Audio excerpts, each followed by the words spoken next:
오늘 우리에게 주시는 말씀은 요한복음 17장 9절로 15절 말씀까지입니다. 봉독해 올리겠습니다. 내가 그들을 위하여 비옵나니 내가 비옵는 것은 세상을 위함이 아니요 내게 주신 자들을 위함이니이다. 그들은 아버지의 것이로소이다. 내 것은 다 아버지의 것이요 아버지의 것은 내 것이온데 내가 그들로 말미암아 영광을 받았나이다. 나는 세상에 더 있지 아니하오나 그들은 세상에 있사옵고 나는 아버지께로 가옵나니 거룩하신 아버지여 내게 주신 아버지의 이름으로 그들을 보존하사 우리와 같이 그들도 하나가 되게 하옵소서. 내가 그들과 함께 있을 때 내게 주신 아버지의 이름으로 그들을 보존하고 지키었나이다.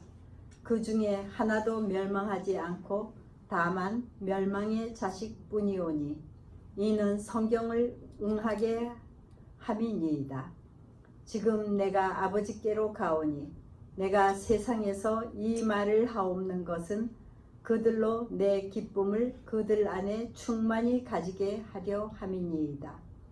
내가 아버지의 말씀을 그들에게 주었사오매 세상이 그들을 미워하였사오니 이는 내가 세상에 속하지 아니함 같이 그들도 세상에 속하지 아니함으로 인함이니이다.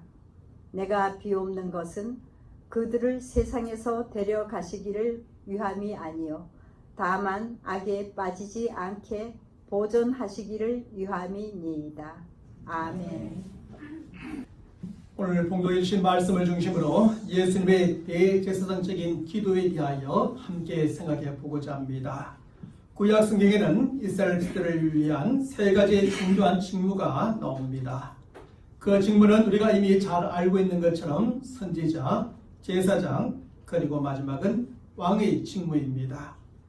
선지자는 하나님의 택한 백성들에게 하나님의 뜻과 계획을 선포하고 때로는 하나님의 칭찬과 축복을, 때로는 경고와 심판의 메시지를 전하는 사람이었습니다. 구약의 역사에 보면 시대마다 수많은 선지자가 있었고 또 대표적인 사람은 모세, 엘리야, 이사야, 느헤미야, 예레미야와 같은 선지자들이 있었습니다. 제사장은 하나님의 택한 백성들의 죄를 대신 지고 하나님께 나아가 중보하며 용서를 구하는 사람이었습니다. 성경 역사로 볼 때에 최초의 대제사장은 레위 지파의 아론이었고 이러한 제사장의 직무는 아론 이후로 그의 가문에서 대대로 이어가게 되었습니다. 왕은 하나님의 대리자로서 하나님의 택한 백성들을 하나님의 뜻대로 다스리고 저들을 바른 길로 이끌어가는 사람이었습니다. 구약의 역사에 있어서 최초의 왕은 사울 왕이었지만 하나님의 마음과 뜻에 합당한 왕은 바로 다윗 왕이었습니다. 하나님께서는 시대마다 하나님의 택한 백성들을 위해서 선지자와 제사장과 왕을 세우시고 저들로 그 직무를 감당하게 하셨던 것입니다. 하나님께서는 선지자를 통해 하나님의 메시지를 전하게 하셨고 하나님의 택한 백성들은 그 메시지에 순종하며 살게 하셨습니다. 제사장을 통해 사죄의 은총을 베풀으시고 택한 백성들은 거룩하신 하나님 앞에 거룩한 백성으로 나아가 하나님을 섬기며 살게 하신 것입니다. 또한 왕을 통해 택한 백성들을 다스리게 하시고 선한 길로 인도하게 하시며 택한 백성들은 하나님의 다스림을 받고 선한 길로 날마다 나아가 살 수 있게 되었던 것입니다. 바로 이것이 구약시대에 하나님께서 세우신 선지자, 제사장, 왕의 직무였고 저들은 각자의 그 직무를 잘 감당함으로써 하나님을 섬기고 택한 백성들을 섬겼던 것입니다. 그리고 하나님의 택한 백성들은 저들을 통해서 하나님의 뜻과 계획을 알고 행하며 정결하게 하나님을 섬기고 복되고 선한 삶의 길을 걸어갈 수 있었습니다. 그런데 신약 성경에도 이러한 직무를 감당했던 사람들이 있음을 보게 됩니다. 먼저 선지자로는 구약의 마지막 선지자로 불리고 예수님의 오심을 미리 예고하였던 세례 요한이 있었습니다. 왕으로는 예수님 당시에 헤롯 왕이 있었고 제사장으로는 대제사장과 많은 제사장들이 있었음을 보게 됩니다. 하지만 저들은 구약의 선지자나 왕이나 제사장과는 달리 그 직무를 실제적으로 감당했던 분들은 아니었습니다. 신약의 선자나 왕이나 제사장은 아주 일시적이었고 제한적이었으며 형식적으로 그 직무를 감당했을 뿐이었습니다. 그러므로 신약에서의 선자나 왕이나 제사장은 구약의 저들의 직무를 그대로 승계하여 그 직무를 계속하여 감당했던 사람들이라 볼 수가 없는 것입니다. 그럼에도 불구하고 신약에서 구약의 선자와 왕과 제사장의 직무를 계승하여 함께 감당하신 한 분이 계시지요.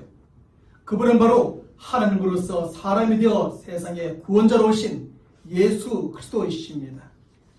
예수는 세 가지의 직무, 곧 선지자, 왕, 제사장의 직무를 모두 하셨고 그 직무를 다 감당하셨습니다.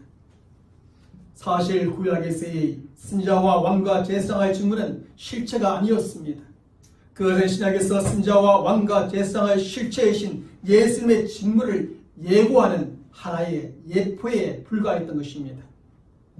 또한 구약에서의 선지자와 왕과 제사장의 직무는 그저 불완전한 직무요 일시적인 직무에 불과한 것이었습니다. 그것은 신약에서 예수님께서 감당하실 완전하고도 영원한 선지자, 왕, 그리고 제사장의 직무를 나타내는 그림자에 불과했던 것입니다. 세상의 구원자로 오신 예수님께서는 그의 모든 삶과 사역을 통해 선지자와 왕과 제사장의 직무를 모두 감당하셨습니다. 예수님께서는 선지자로서 하나님의 뜻과 계획을 따라 앞으로 일할 일들에 대하여 미리 예고해 주신 것입니다. 왕으로서 하나님의 택한 백성들을 말씀으로 다스리시고 바른 길로 저들을 인도해 주셨습니다. 특별히 대제사장으로서 세상 모든 사람들의 죄를 다지시고 십자가에 못 박혀 죽으시며 부활하심으로 저들로 죄 용서와 구원과 하나님께로 나아가는 길을 열어 놓으신 것입니다. 이렇게 하심으로 예수님께서는 그에게 맡겨진 선지자, 왕, 제사장의 직무를 완전하게 성취하게 되십니다. 그리고 그 예수님은 최후의 선지자이요 승리하신 왕이시며 영원한 대제사장이 되셨습니다. 사랑하는 성도 여러분, 오늘 우리가 함께 생각해보고자 하는 요한복음 17장의 말씀은 이러한 대제사장이신 예수님의 기도가 기록되어져 있습니다. 선지자요 왕이요 제사장으로 세상에 오신 예수님은 때로는 선지자로, 때로는 왕으로, 때로는 제사장으로 자신을 나타내시며 그 직분을 감당하신 것입니다. 특별히 세상의 모든 사람들의 죄 문제와 관련해서는 대제사장으로서의 예수님의 직무가 가장 강조되어 나타나고 있음을 보게 됩니다. 왜냐하면 대제사장의 주된 직무가 모든 백성들을 대표하여 하나님 앞에 나아가 저들의 죄를 위한 희생제물을 드리고 사죄의 은총을 구하는 것이었기 때문입니다. 특별히 1년에 한 번 있는 대삭죄일에는 하나님께서 친히 임재해 계시는 성소, 지성소에 들어가 모든 백성들의 죄를 위해 속죄의 제사를 직접 행하였던 것입니다. 그런데 예수님께서 바로 이러한 직무를 담당하시는 대제사장이셨고 이러한 사실은 히브리서의 말씀에 잘 기록되어져 있습니다. 특별히 히브리서 2장으로부터 시작해서 5장의 말씀에서 성경은 예수님은 멜기세덱의 질서를 따르는 대제사장으로서 우리의 대제사장이 되심을 분명하게 밝혀주고 있는 것입니다. 특별히 히브리서 4장 14절로부터 16절의 말씀에서 성경은 대제사장이신 예수님에 대하여 이렇게 기록해주고 있습니다. 우리 함께 읽어보겠습니다. 그러므로 우리에게 큰 대제사장이 있으니 성천하신 자 곧 하나님의 아들 예수시라. 우리가 믿는 도리를 굳게 잡을지어다. 우리에게 있는 대제사장은 우리 인역함을 체휼하지 아니하는 자가 아니요 모든 일에 우리와 한결같이 시험을 받은 자로되 죄는 없으시니라. 그러므로 우리가 긍휼하심을 받고 때를 따라 돕는 은혜를 얻기 위하여 은혜의 보좌 앞에 담대히 나아갈 것이니라. 이처럼 예수님께서는 예수님을 믿고 따르는 모든 성도들이 대제사장, 그 중에서도 큰 대제사장이 되십니다. 그리고 대제사장으로서의 예수님은 우리의 인력함을 다 아시는 분이시요 우리 그 인력함을 위해서 지금도 말할 수 없는 탄식으로 기도해 주시는 분이심을 밝혀주고 있습니다. 그리고 요한복음 17장의 말씀에서 예수님은 예수를 믿고 따르는 제자들과 모든 성도를 위해 기도해 주고 계십니다. 특별히 오늘 본문의 말씀에서 예수님께서는 제사장으로서 한 가지 독특한 본을 보여주고 계십니다. 그리고 그 본은 그동안 하나님의 모든 말씀을 마치신 예수님께서 하늘을 우러러 하나님께 기도하셨다는 사실입니다. 성경은 오늘 본문 1절의 말씀에서 예수께서 이 말씀을 하시고 눈을 들어 하늘을 우러러 가라사대 라는 말씀으로 시작하고 있습니다. 여기서 이 말씀은, 마치신 말씀은 예수님께서 바로 이전까지 제자들이 가르치셨던 모든 말씀을 가리키는 것입니다. 예수님께서는 이전에 예수님의 죽음과 부활에 대하여 제자들에게 미리 다 예고해 주셨습니다. 그러는 다음 예수님께서는 저들이 그 말씀을 바로 깨닫고 믿음으로 살 수 있도록 먼저 하늘을 우러러 하나님께 기도하셨다는 말씀이지요. 사랑하는 여러분, 사실 예수님께서 제자들에게 많은 말씀을 가르치신 목적은 저들이 그 가르침대로 행하고 그 가르침대로 살라는 데 있는 것입니다. 그저 많은 지식을 갖추고 또 많은 것을 아는 것으로 저들로 목적을 삼고 가르쳤던 것이 결코 아니었습니다. 주님께서는 여러 가지 많은 말씀을 가르치시면서 저들로 그 가르침대로 행하며 살라는 목적으로 저들을 가르치셨던 것입니다. 그래서 예수님께서는 마태복음 7장 24절과 25절의 말씀에서 제자들에게 산상수훈을 가르치신 후에 이렇게 저들에게 경고해 주십니다. 우리 함께 읽어봅니다. 그러므로 누구든지 나의 이 말을 듣고 행하는 자는 그 집을 반석 위에 지은 지혜로운 사람 같으리니 비가 내리고 창수가 나고 바람이 불어 그 집에 부딪히되 무너지지 아니하나니 이는 조철을 반석 위에 놓은 까닭이요. 다시 말하면 산상수훈의 모든 가르침을 받은 제자들은 이제 그 말씀대로 반드시 지켜 행하여야 한다는 것입니다. 저들이 그 말씀대로 행할 때 그것이 어떤 상황 속에서도 결코 무너지지 않는 신앙의 집을 지어가는 기초가 되고 힘이 되고 능력이 된다는 것입니다. 그러나 그 반대로 말씀을 들었지만 말씀을 알지만 행하지 않을 때 그것은 우리의 신앙의 집을 지어가는 데 있어서 결코 도움이 되지 아니하고 그럴 때 결국 여러 가지 힘들고 어려운 상황에 처하게 되면 그만 우리의 신앙 집도 무너질 수 있다는 주님의 경고이지요. 그런데 오늘 본문의 말씀에서 예수님께서는 모든 가르침과 행함 사이에 하늘을 우러러 기도하셨다고 기록해 줍니다. 여기서 예수님께서는 가르침을 받는 것과 그 가르침을 행하는 것 사이에 바로 기도가 필요함을 본을 통하여 보여주신 것입니다. 사실 우리가 하나님의 말씀을 듣거나 가르침을 받았을 때 그 말씀은 우리를 먼저 기도의 자리로 인도하게 되는 것입니다. 그리고 우리가 하나님의 말씀을 듣고 가르침을 받은 후에 이렇게 기도할 때 기도하는 중에 우리는 듣고 배운 말씀의 참된 의미와 뜻을 깨닫게 되지요. 또한 기도하는 중에 우리는 하나님의 뜻과 우리의 뜻이 얼마나 다른지를 깨닫게 되고 우리의 삶이 하나님의 말씀에서 얼마나 멀리 떨어져 있는가를 또한 깨닫게 되어집니다. 그래서 우리의 무지함과 무능과 불신과 거짓과 완악함을 보므로 우리의 죄를 깨닫게 되고 고백하며 결국 회개하게 되는 것입니다. 그리고 하나님 앞에서 하나님께서 원하시는 말씀대로 살고 하나님의 기뻐하시는 뜻에 따라 살겠다고 다시 한번 결단을 내리게 됩니다. 바로 이 점에서 우리가 하나님의 말씀을 듣거나 가르침을 받았을 때 반드시 먼저 이러한 기도의 자리로 나아가야 합니다. 기도의 자리로 나가서 내가 들은 그 말씀을 깊이 묵상하며 기도해야 합니다. 이 말씀이 나에게 어떤 말씀으로 주어진 것인지, 내 인생 가운데 삶 속에 어떻게 적용되어지는지, 내가 이 말씀에서 얼마나 지금 벗어나 있는지, 또 이 말씀과 얼마나 상관없이 살고 있는지 우리는 기도한 중에 그것을 깨닫고 다시 한번 결단해야 합니다. 또한 우리가 하나님의 말씀을 듣고 배운 후에 그 말씀대로 살기 위해서는 반드시 또한 기도의 자리로 나가야 합니다. 왜냐하면 우리가 듣고 배운 말씀의 참된 의미와 뜻을 깊이 깨달았다 해도 우리에게는 그 말씀대로 살아갈 수 있는 힘과 능력이 없기 때문입니다. 사실 우리가 하나님의 말씀을 듣고 배웠을 때 깊이 깨닫고 은혜를 받고 또한 그렇게 살겠다고 수없이 고백하고 결단하지만 그렇게 살아갈 수 있는 힘과 능력이 우리 자신에게는 없습니다. 그래서 우리가 깨달은 대로 살지 못하고 은혜 받은 대로 살지 못하고 그렇게 고백하며 결단한 대로 살지 못하는 겁니다. 말씀을 들을 때는 그렇게 생각합니다. 그렇게 살겠다고 고백하며 결단하기도 합니다. 그러나 교회 문방만 나가면 세상의 방식대로 세상 사람들과 똑같이 살아가는 것입니다. 이런 점에서 우리가 하나님의 말씀을 듣고 배운 후에는 반드시 기도의 자리로 나가야 합니다.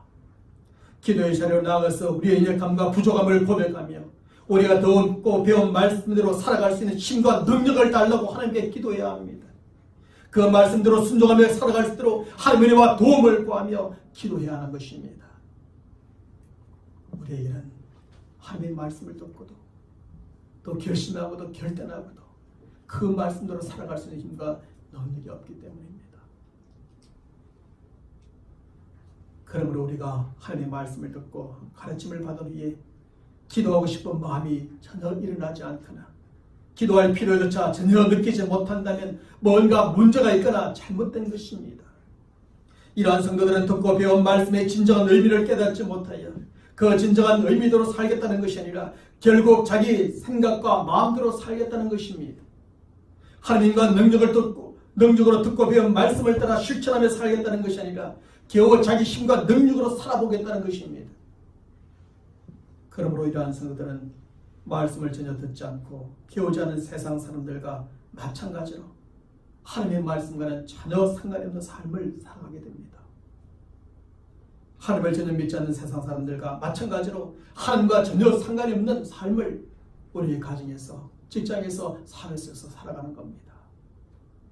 그리하면 주일날 하나님 앞에 나와 들었던 말씀이 의미가 하나도 없어지게 되지요. 그저 교회 안에서만 우리끼리만 우리 안에서만 의미 있는 말씀으로밖에 존재하지 않는 겁니다. 왜 하나님께서 주일마다 저와 여러분들에게 하나님의 말씀을 주십니까? 그 말씀을 주시는 이유는 이 말씀을 가지고 세상 속에서 실천하며 행하며 살라고 주시는 것이 아니겠습니까? 그러므로 우리가 하나님의 말씀을 듣고 배웠을 때 반드시 기도의 자리로 나아가는 우리 성도들이 되어야 합니다. 기도의 자리로 나아가서 오늘 듣고 배운 말씀의 진정한 의미와 뜻을 잘 깨닫는 성도들이 되어야 합니다. 그런 기도의 자리로 나가서 오늘 듣고 배운 말씀대로 살아갈 수 있는 힘과 능력을 달라고 하나님 앞에 기도하는 성도들이 되어야 합니다. 그렇게 함으로 우리는 하나님께서 오늘 우리에게 계신 말씀대로 행하며 살아가는 성도들이 되어야죠. 이렇게 우리가 하나님의 말씀을 먼저 잘 듣고 배우며 그 말씀을 두고 기도함으로 바르게 깨닫고 기도함으로 그 말씀대로 행할 때 이제 그 말씀에는 열매가 맺혀지게 되는 것입니다. 그 열매가 무엇일까요? 그것은 오늘 본문의 말씀에서 예수님께서 맺으셨던 열매로서 먼저는 하나님을 영화롭게 하는 삶의 열매가 드러나게 됩니다. 그리고 하나님께서 하라고 맡기신 하나님의 뜻을 모두 이루어드리는 삶의 열매가 또한 드러나게 되는 것입니다. 그러므로 우리는 하나님의 말씀을 잘 듣고 배우며 그 말씀을 두고 기도함으로 바르게 깨닫고 또 기도함으로 그 말씀대로 행하며 살아가는 성도들이 되어야 합니다. 이렇게 할 때 우리가 사는 삶의 모든 환경 속에서 주님을 영화롭게 하고 하나님의 뜻을 모두 다 이루어드리는 삶의 열매를 맺으며 살아갈 수 있게 됩니다. 주님의 영화로움을 모르는 사람들이 우리를 통하여 주님의 영광을 보게 되고 하나님의 뜻대로 살아가는 것이 무엇인지를 모르는 세상 사람들이 우리를 통해서 하나님의 뜻을 따라 살아가는 인생이 저것이구나 하는 것을 깨닫게 만드는 것입니다. 바로 이런 점에서 하나님의 말씀과 기도와 행함은 서로 깊이 연결되어져 있고 이 세 가지가 함께 중요함을 보게 됩니다. 그러므로 우리는 기도 가운데 말씀을 잘 깨닫고 더 많이 기도하고 행함으로 하나님을 영화롭게 하고 하나님의 뜻을 다 이루어드리며 살아가는 저와 여러분의 삶의 모든 환경이 되기를 주님 이름으로 간절히 축원합니다. 대제사장으로서의 예수님은 사람의 죄됨과 연약함을 다 아시는 분이시요 사람의 그 죄됨과 연약함을 위해서 말할 수 없는 탄식으로 기도해 주시는 분이십니다. 특별히 오늘 본문 9절의 말씀에서 예수님께서는 예수님을 믿고 따르는 제자들과 모든 성도를 위해 하늘을 우러러 기도해 주고 계십니다. 내가 그들을 위하여 비옵나니 내가 비옵는 것은 세상을 위함이 아니요 내게 주신 자들을 위함이니이다. 그렇다고 예수님께서 세상을 위해 기도하지 않은 것은 아닙니다. 그러나 이 말씀에서는 이제 세상 가운데 두고 떠나는 제자들과 모든 성도들 기도의 대상으로 삼으면서 우선적으로 내가 저들을 위해서 기도한다고 말씀하십니다. 그걸 보면 11절의 말씀에서 예수님께서 저들을 위해 기도하시는 이유에 대하여 밝혀주고 계십니다. 나는 세상에 더 있지 아니하오나 그들은 세상에 있사옵고 나는 아버지께로 가기 때문입니다. 라고 밝혀줍니다. 사실 예수님의 제자들과 우리 모든 성도들이 이 세상에 있지 않고 예수님과 함께 하나님께로 간다면 더 이상 저들을 위한 기도가 필요치 않을 것입니다. 그런데 제자들이 그렇게 사랑했고 의지했고 그렇게 기대했던 예수님은 이제 죽음으로 저들을 떠나고 다시 부활한 후에는 이 세상을 떠나 하나님께로 돌아가게 됩니다. 하지만 제자들과 우리 성도들은 세상에 남아있어야 하고 세상 사람들 가운데 여전히 살아야 합니다. 게다가 저들이 살아가는 세상과 세상 사람들은 예수님을 믿고 따르는 저들에 대하여 심히 적대적인 사람들입니다. 오늘날 이런 적대적인 모습이 매스컴을 통하여 실제 현실 가운데 적나라하게 드러나고 있습니다. 물론 그 이면에는 교회가 교회로서의 그 책임을 다하지 못하고 목회자가 성도들이 그 삶을 제대로 살지 못하기 때문도 있지만 근본적으로 지금 교회와 성도들에 대해서 하나님에 대해서 신앙에 대해서 적대적인 세력이 강하게 역사하고 있는 것은 분명한 사실입니다. 잘못된 가르침들이 바른 가르침을 지배하고 잘못된 길을 인도하는 사람들이 바른 길로 인도하는 사람들이 자리를 차지하고 있습니다. 저들은 예수를 믿고 따르는 만큼 예수를 미워했던 것처럼 저들을 미워하고 예수를 핍박했던 것처럼 저들을 핍박하고 예수님을 죽이려 했던 것처럼 저들을 죽이고자 하는 것입니다. 그래서 제자들과 모든 성도들은 세상과 세상 사람들 가운데서 미움을 당하고 핍박을 당하며 심지어 죽임을 당하기까지 하는 것입니다. 그러므로 이 세상과 세상 사람들 가운데 계속 살아가야 하는 저들에게는 예수님의 충고기도가 필요한 것이었습니다. 저들이 세상과 세상 사람들의 미움과 핍박을 견뎌내고 심지어 죽임까지 이겨낼 수 있도록 하기 위해서는 주님의 기도가 필요하였습니다. 그래서 저들을 세상과 세상 사람들 가운데 두고 하나님께로 떠나가시는 주님께서는 대제사장으로서 저들을 위해 기도해 주고 계십니다. 저들이 세상과 세상 사람들의 미움과 핍박을 견디고 죽음을 이겨낼 수 있도록 기도해 주고 계십니다. 그래서 저들로 세상과 세상 사람들과의 싸움에서 승리를 거두고 결국에는 최후의 승리자들이 되도록 저들을 위해서 기도해 주고 계시는 것입니다. 예수님께서는 저 하늘로 승천하신 이후에도 하나님의 보좌 우편에 계시면서 지금도 세상에서 살아가고 있는 우리의 성도를 위해서 간절히 탄식함으로 기도해 주고 계시는 것입니다. 우리가 아파할 때 기도해 주시고 우리가 힘들어할 때 기도해 주시고 우리가 갈 바를 알지 못할 때 기도해 주시고 우리의 믿음이 약하여서 우리가 흔들릴 때 기도해 주시고 우리가 도저히 감당할 수 없을 때 감당할수록 주님께서는 기도해 주시는 겁니다. 사랑하는 여러분, 그러면 예수님께서는 세상에서 계속 살아가야 하는 제자들과 성도를 위해서 무엇을 중보기도해 주십니까? 예수님께서는 제자들에게 예수님이 저들에게 그렇게 되기를 원하는 것을 두고 기도해 주고 계십니다. 첫째로 제자들과 모든 성도들이 모두 하나가 되도록 중보기도해 주십니다. 오늘 본문 11절의 말씀에서 예수님께서는 이렇게 기도해 주시지요. 우리 함께 읽습니다. 나는 세상에 더 있지 아니하오나 그들은 세상에 있사옵고 나는 아버지께로 가옵나니 거룩하신 아버지여 내게 주신 아버지의 이름으로 그들을 보존하사 우리와 같이 그들도 하나 되게 하옵소서. 여기서 우리와 같이 그들도 하나 되게 하옵소서라는 것은 성부 하나님, 성자 예수님, 성령 하나님께서 하나의 듯이 제자들과 모든 성도들이 하나가 되게 해달라는 중보 기도입니다. 사실 미움과 핍박과 죽음의 위험이 상존하는 세상에서 계속 살아가야 될 제자들과 성도들이 서로 다투거나 흩어지면 세상에서 더 큰 미움과 핍박과 죽임을 당하는 대상이 되고 마는 것입니다. 세상은 우는 사자와 같이 삼킬자를 찾습니다. 특별히 저들의 대적은 우리가 되어져 있기 때문에 저들은 우리를 삼키고자 합니다. 그래서 끊임없이 미워하고 핍박하고 죽이고자 하죠. 그럴 때 우리가 할 수 있는 것은 하나가 되어서 서로 흩어지지 않는 것입니다. 내 마음과 내 생각, 내 경험을 내세우며 나만 맞다고 함으로 다투거나 나만 살겠다고 흩어지면 세상에서 승리가 아니라 결국 패배하고 마는 것입니다. 그래서 예수님께서는 삼위일체 하나님께서 하나의 듯이 저희들과 모든 성도가 하나 되기를 그렇게 원하고 바라면서 기도해주고 계십니다. 이런 점에서 예수님의 그 간절한 기도처럼 당시의 제자들뿐만 아니라 오늘날 우리 모든 성도들도 하나가 되어야 합니다.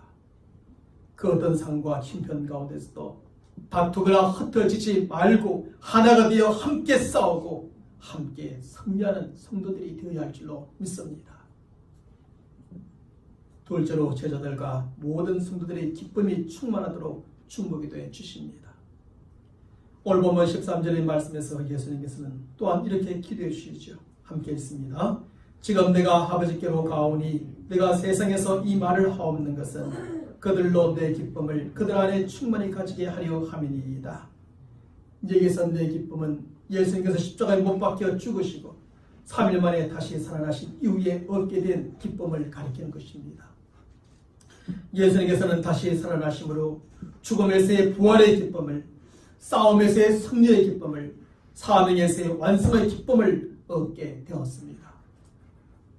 그리고 예수를 믿고 따르는 제자들과 모든 성도들 또한 이러한 기쁨을 주님으로 말미암아 얻을 수 있는 것입니다.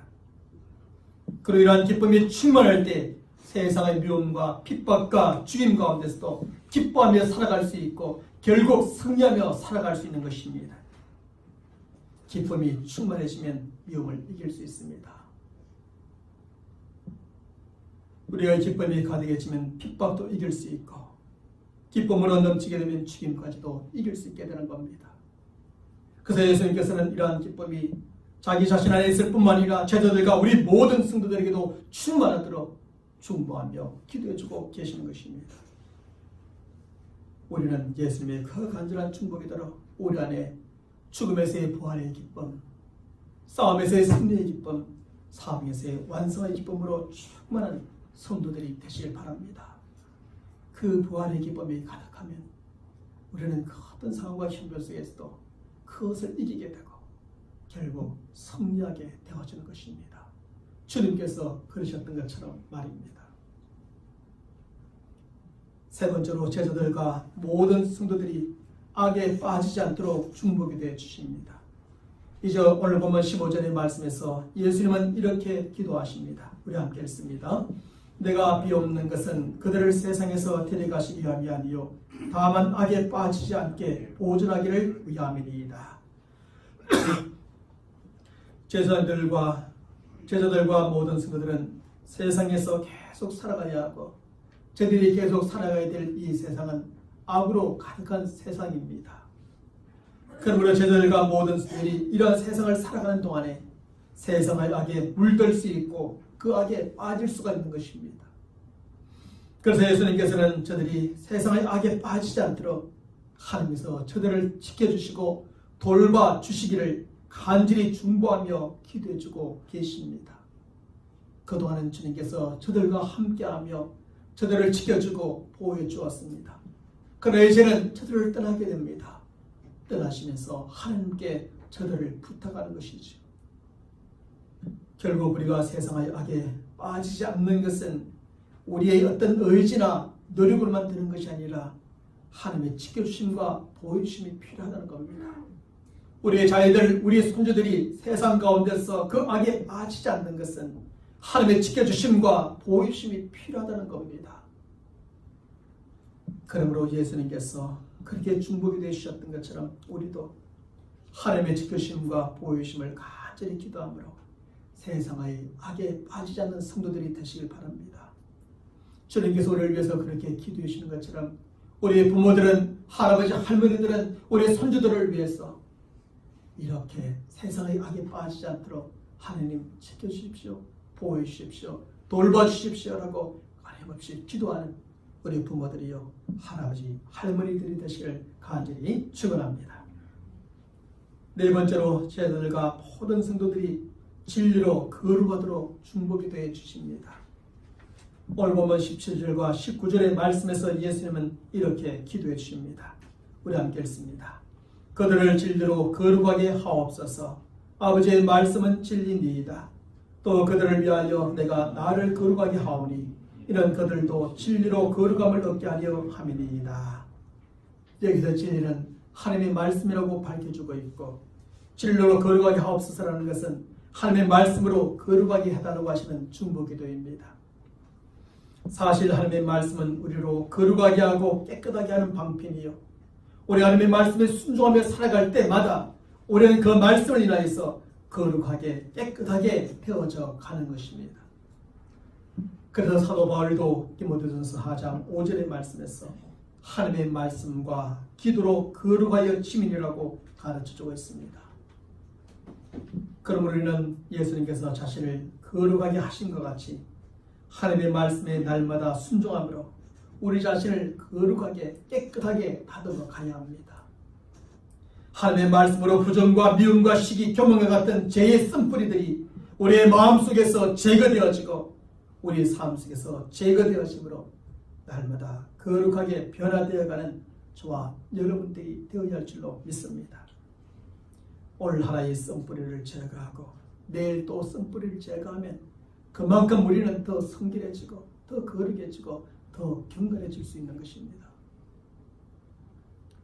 마지막 다섯 번째로 제자들과 모든 성도들이 천국의 소망을 갖도록 중보기도해 주십니다.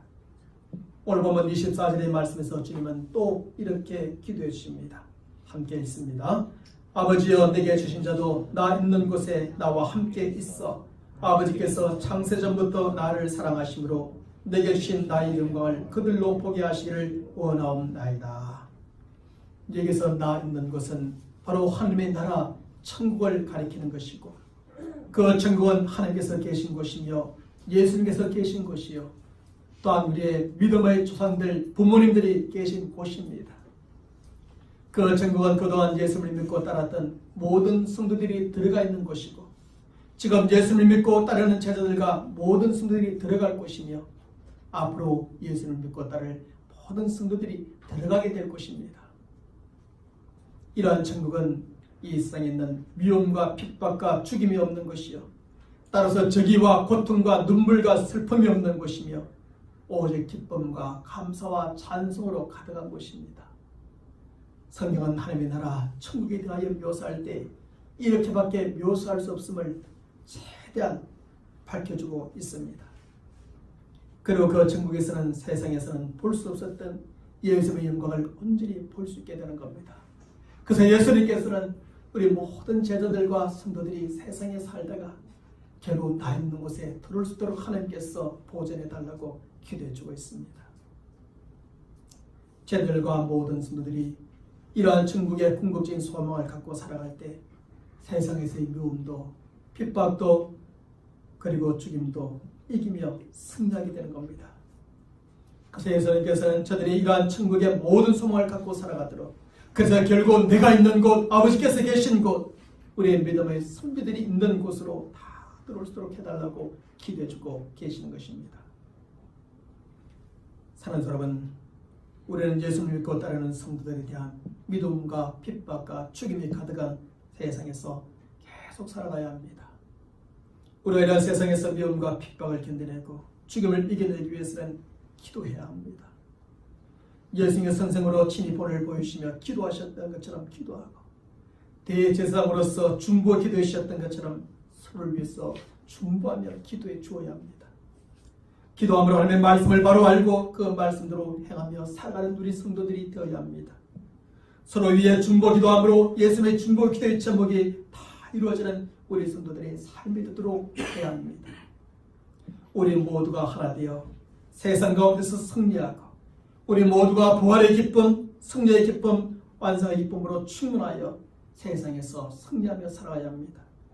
세상이 악에 빠지지 않음으로 승리하고 말씀으로 더욱더 거룩해짐으로 승리하고 천국의 소망을 둠으로 세상 가운데서 승리하는 저와 여러분 모두가 되어야 할 줄로 믿습니다. 그래서 우리가 세상에 살아가는 동안 여전히 세상의 미움과 핍박과 죽음이 있겠지만 결국에는 그걸 견디내고 이겨내므로 궁극적인 승자가 되시길 주님의 이름으로 간절히 축원합니다.